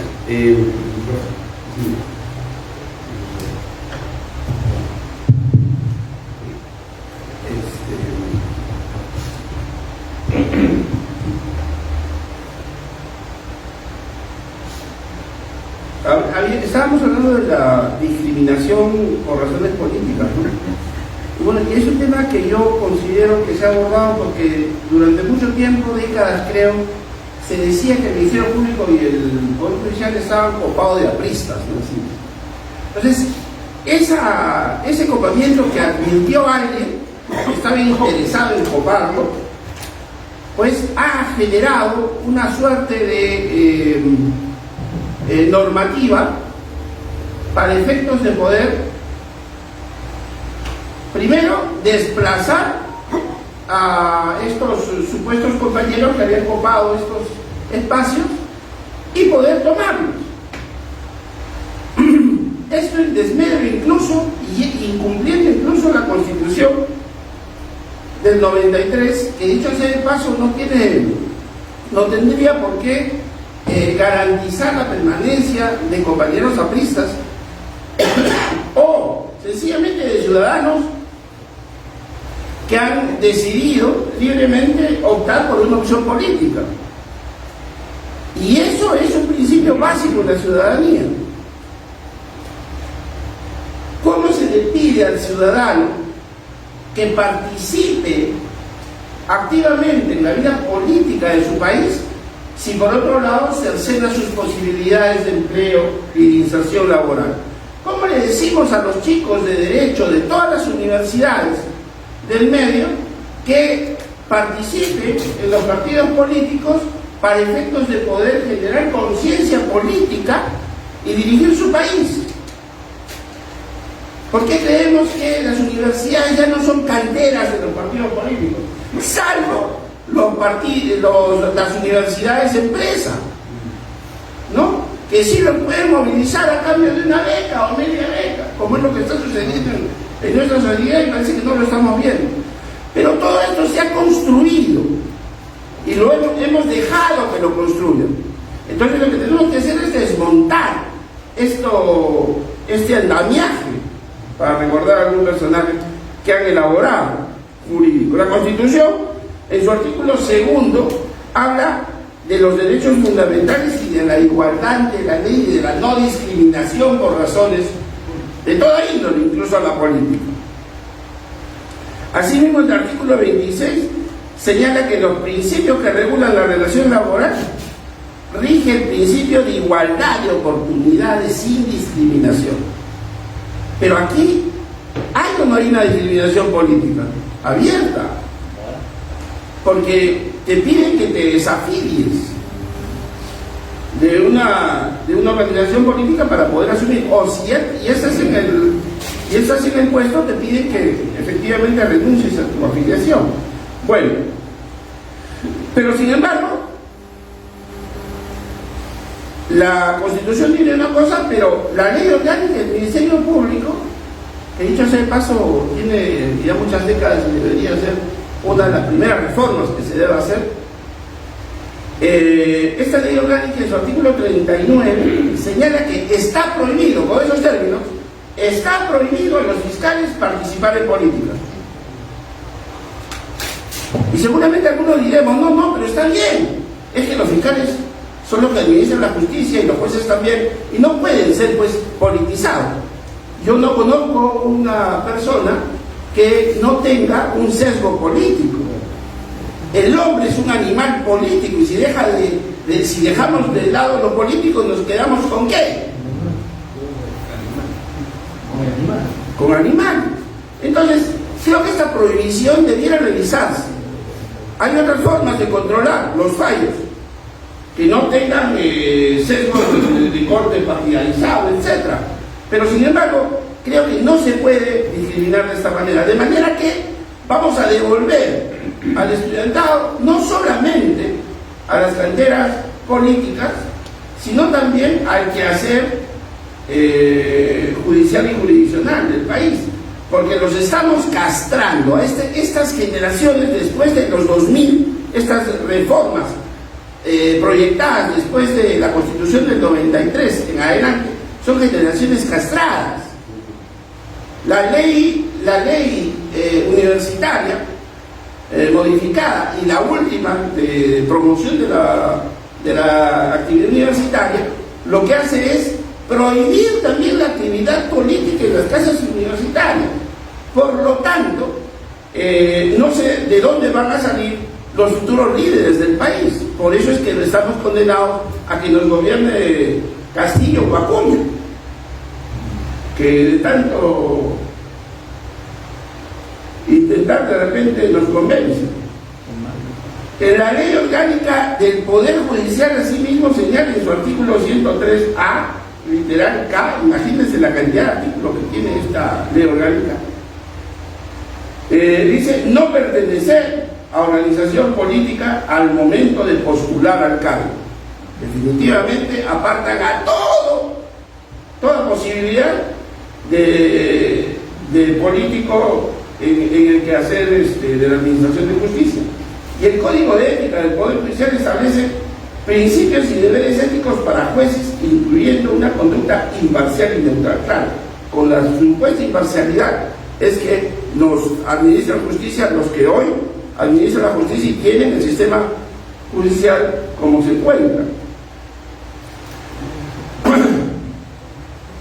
Pero, y aquí yo debo decir, lamentablemente, nosotros hemos sido gobierno por segunda vez y no hemos advertido estos problemas. Hemos debido desmontar, así como alguna vez hablamos del sistema político y de la famosa ley de partidos políticos, que única y exclusivamente han logrado lo que hoy día está sucediendo en el Perú. 43 partidos políticos se contienen. ¿Y cuál era la justificación de la ley de partidos políticos? Que habían demasiados partidos participando en una contienda y eran solamente 12 o 15. Ahora son 43. Esos son los resultados de estas reformas. Y no, tampoco lo advertimos. Y en materia judicial tampoco lo advertimos. Miren lo que hemos hecho en el 2008. Hemos dado la ley que regula la carrera judicial, la 29.277. Regula la selección, evaluación, promoción de jueces y establece que la afiliación política no debe influir en la carrera judicial. Nosotros lo hemos hecho. ¿Y saben cuál es el único partido político que existe en el Perú? Es el APRA. Hemos legislado en contra de nosotros mismos. ¿O quién? ¿A quién se le ocurrió eso? Hay que pasar una factura al interior del partido. ¿Dónde estaban nuestros legisladores? ¿Qué han hecho?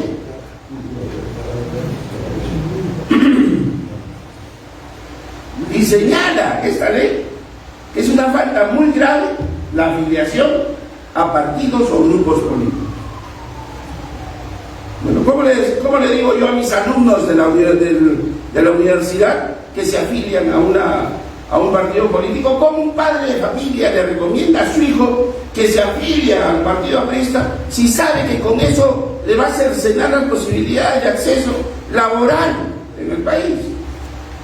En este país no puede ser afiliado a una organización política si quiere ser fiscal, juez, pertenecer a la Contraloría, al sistema electoral, diplomático, etcétera. O sea, y esto es un despropósito. Si los partidos políticos concursan para poder detentar la primera magistratura y aplicar sus políticas, ¿cómo es que prohibimos que los políticos intervengan en la gestión pública? ¿O esto no es gestión pública? Es un despropósito. temas que deberíamos abordar seriamente para efectos de poder lograr insertarnos ahí donde está el problema. Porque hay muchas recetas, como recetas de ceviche en el Perú. Hay para todos los gustos, pero nosotros tenemos que proponerle al país lo que el Perú necesita, porque si no, no nos vamos a diferenciar del resto. Bueno, para no cansarnos, yo creo que ya estamos bastante adelantados en la hora. Creo que es urgente declarar emergencia. Yo sí estoy del lado de la declaratoria de emergencia inmediata del sistema de justicia, que comprende el Poder Judicial, el Ministerio Público, la Policía Nacional y el sistema penitenciario. Creo que se debe construir por lo menos unos 20 penales en el país, pero que puedan tender al cumplimiento de los fines de la pena que hablaba Luchito. Efectivamente, el fin de la pena, el fin de la privación de la libertad, el fin que justificaría el enjaulamiento, la privación de locomoción de una persona, tendría que ser naturalmente la resocialización, que pueda reinsertarse a la sociedad. ¿Y esto se está logrando en nuestro sistema penitenciario? No, nuestras cárceles son un posgrado del delito. Nuestras cárceles ya no son un posgrado del delito, ahora se hacen hasta doctorados ahí dentro. Porque desde esas cárceles hoy día se dirigen las grandes organizaciones criminales que han sitiado al país. ¿O es que no vemos cómo el sistema penitenciario pareciera que no nos estamos dando cuenta, pero está tomado desde la cabeza? Y esos funcionarios, claro, por conservar la quincena, permiten todo lo que está sucediendo. Creo que es indispensable abordar uno de los principales problemas, es coincido con Lucho, el sistema penitenciario. Pero un tema inmediato, que creo que no resiste ya más tiempo, y aparte de las propuestas de Lucho, que me parecen muy interesantes, creo que un tema inmediato que deberíamos proponer, o en caso de llegar a implementar, es entregar. Mira, hay algunos modelos que se han funcionado en los 2000, en los 90, perdón. Por razones laborales, yo trabajé muchísimos años en el Ministerio del Interior y se formó una comisión multisectorial que se denominaba de la verificación de la pacificación nacional, me parece. Y ahí integraban altos funcionarios y viajaban a visitaban todas las cárceles del país, entre ellas Yanamayo, Chayapalca, Quencoro, etc. Visitamos Yanamayo, visitamos Chayapalca. Particularmente me sorprendió. Yanamayo tenía por lo menos 2 o 3 anillos de seguridad. Anillos de seguridad. El penal era un punto concéntrico y alrededor del penal había un primer anillo de la Policía Nacional. Por supuesto, el penal estaba administrado por el INPE y ahí estaban los cabecillas senderistas y del MRTA. Un segundo círculo concéntrico estaba a cargo del Ejército, o creo que sí, o la Marina, y un tercer círculo a cargo del Ejército. Solamente faltaba que haya una baterías antiaéreas para que no se lleven a ningún reo por ahí. Pero el control era tan minucioso y de parte de cada una de estas fuerzas armadas y policiales que era imposible pasar una aguja. Y era muy difícil, es muy difícil corromper a las 3 fuerzas armadas y policiales y además al INPE. Además de que tienes que establecer mecanismos de control para garantizar. ¿Qué se logró con esa? Y aquí acá, ¿qué se logró con ese mecanismo? Que funcionó para la lucha contra el terrorismo. Funcionó, digo, porque se logró que la cúpula de Sendero Luminoso no pueda tener contacto con sus huéspedes. Se eliminó la posibilidad de que tengan conexión, porque desde donde ellos estaban seguían impartiendo órdenes. Y no nos olvidemos que al ser una de las organizaciones terroristas más sanguinarias del mundo, se inmolaban, ¿no es cierto? No les importaba su vida. Entonces el tema era que se desarticule no solamente desde la captura, porque ahí no muere el Sendero Luminoso, muere a partir de la imposibilidad de que puedan seguir impartiendo órdenes y cumpliéndose estas órdenes. Entonces creo, si la criminalidad organizada en este momento se sigue dirigiendo desde los penales, creo que una primera medida, en lugar de tener a nuestras Fuerzas Armadas dando vueltas con los serenazos, creo que podríamos establecer esta medida que drásticamente, lo aseguro, disminuiría la actividad criminal, la gran actividad criminal, porque limitaría la posibilidad de comunicación de los jefes, de los cabecillas de estas bandas criminales con sus malhechores que hoy se encuentran fuera. Espero haber contribuido con mi invitación, mis queridos compañeros. Muchas gracias.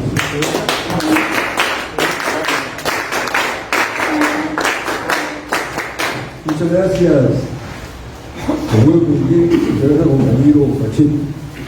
Realmente impresionante, es un tremendo esfuerzo que tienen ustedes para dar una descripción adecuada, oportuna, tanto el diagnóstico como las alternativas posibles. Y muchas gracias a ustedes, compañeros y compañeras, por estar acá, realmente, ¿no? Se ha transmitido en vivo y en directo. Vamos a retransmitirlo en redes sociales, en unos medios de comunicación, y realmente hay que seguir con este proceso, ir haciendo en el camino propuestas programáticas respecto a qué hacer con el país, qué hacer para que el país sea lo que siempre hemos querido que sea, ¿no? Un país de desarrollo económico, un país de progreso social, un país de modernización política e institucional. Y el Poder Judicial y la Fiscalía están en ese ámbito específico de la modernidad política e institucional con efectos sociales y económicos. Lo han dicho los dos panelistas expositores, ¿no? Un caso que en este momento, por ejemplo, lo ha tocado a Luján en algunas entrevistas, es el caso de la señora exalcaldesa de Lima. Su condena o no le va a costar al país más de 3.000 millones de dólares adicionales. Si no se le condena, pasa a fuera como que no hubo, ¿verdad?, delito, y por tanto la compra que hizo la multinacional corrupta de otra entidad corrupta, pues pasa a fuera. O sea, hay muchos temas acá. Por eso es que yo creo que este proceso de conferencias, de debate que vamos a elaborar, que hemos elaborado hoy día gracias a los compañeros secretarios generales de Miraflor, la presencia de ustedes, va a tener mucho que ver con la configuración de la propuesta programática del Partido Aprista Global, en base a la unidad, a la consistencia, a la firmeza. El partido es más grande que todos los problemas que tengamos. Yo estoy impresionado porque hay aprismo latente en todo el país, latente. Hay que despertarlo. Así que los compañeros se sientan convictos y confesos de nuevo, identificados y comprometidos con el APRA, orgullosamente aplicados. Hemos tratado de que muchos compañeros se han ido del partido porque no han tenido la oportunidad de que el partido les permita ser voceros o representantes del partido. Fíjense, el gobernador regional de la país ha sido militante del APRA y va a ser candidato presidencial por Somos Perú. Militante del APRA. Y hasta ahora, tú vas a subir, hasta ahí la torre. Fíjate. El presidente regional o gobernador regional de Piura, mi tierra, aprista. Ya ganaba una lista independiente con el APRA, ustedes han expuesto, no estuvo participando en las elecciones, estuvo fuera del marco político. El alcalde de Piura, la ciudad del alcalde aprista en un distrito. Hay muchos compañeros que ocupan cargos importantes por el voto popular y son en el fondo apristas, porque nunca uno deja de ser aprista, ¿no? Donde quiera que vaya, Realmente agradecido por su participación, ¿no? Especialmente al compañero Lucho Pacheco Aluján, realmente al compañero José Pimentel. Yo también puedo ver con ustedes en particular la posibilidad de que estas exposiciones se puedan publicar en libros para difundirlo masivamente. Es lo que nos falta hacer. Y el partido pide a los compañeros que escriban, produzcan. Los comunistas, en gran parte, siguen cambiando porque cualquier disparate me escribe. De ganó, por ejemplo, en Lazo de Castillo salieron unos libros, ¿no es cierto?, sobre las posibilidades de ese gobierno. Financiado por nosotros, los compañeros no producimos casi nada, lo único poco que están viendo, ¿no? Todavía me quedan los libros de Venezuela de Democracia y Dictadura, ¿no? Otra vez al compañero que Pensamiento de Amor que acaba de publicar, Tirse de Vallejo, que tiene una particularidad. En este libro de Vallejo, este libro original, está el prólogo del compañero brillante, intelectual y académico, ¿no es cierto? Bueno, el compañero Antonio Borrego. Exactamente. Y sin embargo, los comunistas que publican siempre Vallejo nunca ponen el prólogo. Compañeros, tenemos que ir más convictos y concretos del debate ideológico, intelectual, político. En todos los frentes, sin temores y miedo, ¿no? Yo que sé, por ejemplo, Pacheco está debatiendo, ¿no? Y también, yo mismo estoy en todos los frentes de debatir, no hay que debatir. Somos superiores inmensamente a todas las izquierdas marxistas, leninistas, maoístas y trotskistas. La historia nos ha dado la razón. Los peores regímenes en el mundo son de izquierda marxista. Ahí está Venezuela, he vivido 6 años, ¿no? Ahí está Cuba, 66 años, ahí está Nicaragua, 67 años. O sea, sintámonos orgullosos de ser artistas, nunca vencidos y nunca derrotados. Muchas gracias a la familia Simón. Muchas gracias, Víctor, muchas gracias, Pepe. Como siempre, un placer tenerlos a ustedes aquí en casa y a ustedes, a todos ustedes, y a que nos siguen en Facebook y en YouTube. No perdamos la fe, no perdamos la esperanza, no perdamos la esperanza. Mantengamos la identidad vista y siempre en alto nuestros principios y valores que todos debemos respetar. De ahora en adelante, seguridad, educación y salud, temas vitales para nuestro plan de gobierno.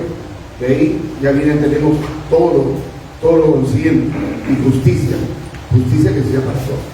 Realmente bien administrar, bien estudiar los casos y no cualquier mamotreto que presentan a algunos personajes, como que ahora está.